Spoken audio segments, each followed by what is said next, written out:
शांति। आज 24 सितंबर 2025 है और आज तीसरा नवरात्रा देवी चंद्र घंटा के रूप से मनाया जाता है। देवी चंद्र घंटा का स्वरूप बहुत विकराल, असुरों का संहार करने वाला, सतो प्रधान गोल्डन स्वरूप दिखाते हैं, जिसमें कि मस्तक पर शीतलता का प्रतीक चंद्रमा भी है और वो चंद्रमा घंटे की तरह समय का भी हमें इशारा देता है। और यही इशारे बाबा हमें रोज़ अपने महावाक्यों से और अपनी मुरली से भी देते हैं।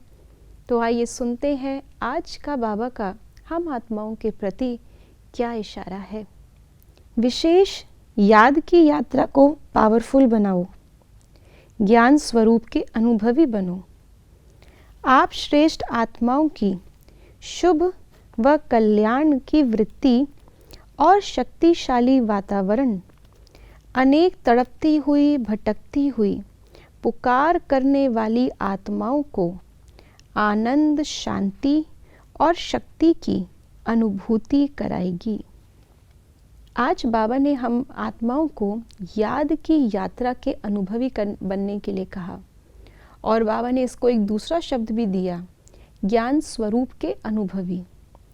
ज्ञान स्वरूप बाबा अक्सर करके कहते हैं जिसने ज्ञान को धारण किया हुआ है, लेकिन ज्ञान स्वरूप के अनुभवी कौन हुए?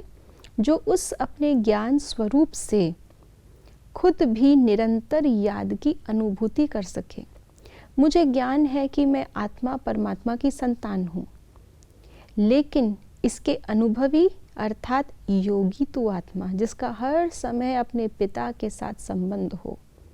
मुझे ज्ञान है कि अब मुझे घर जाना है, लेकिन इसके अनुभवी अर्थात हर समय अपने घर जाने के लिए हर चीज़ करते हुए भी वो अपने आप को समेट रहा हो। मुझे ज्ञान है कि मैं विश्व कल्याणकारी हूँ, लेकिन इसके अनुभवी स्वरूप जो हर समय हर व्यक्ति के संबंध संपर्क में आते हुए उसका कल्याण कैसे हो, उसका कल्याण किए बिना उसको वापस ना जाने दे। तो बाबा कहते हैं बस ज्ञान होना और ज्ञान के स्वरूप उसको धारण कर लेना, हर बात में क्या करना है वो बुद्धि में आ जाए, परख ले, निर्णय कर ले, बस इतना काफ़ी नहीं है, लेकिन उसके अनुभवी बन कर के इसको याद की यात्रा में कन्वर्ट करना है। तो बाबा कहते हैं कि जब हम आत्माएं जो शुभ वृत्ति वाली हैं, जब वो ऐसे अपने आप को ज्ञान स्वरूप बना लेती हैं और याद की यात्रा में निरंतर रहती हैं, तो हर पल उनके द्वारा शक्तिशाली वातावरण फैलता है, जिससे अन्य आत्माओं को भी जो तड़प रही हैं, पुकार रही हैं, जानती नहीं है कि कहाँ से क्या मिलेगा, लेकिन अपने आप वो अपने लक्ष्य तक, आम आत्माओं तक, पिता तक पहुँच सकती हैं।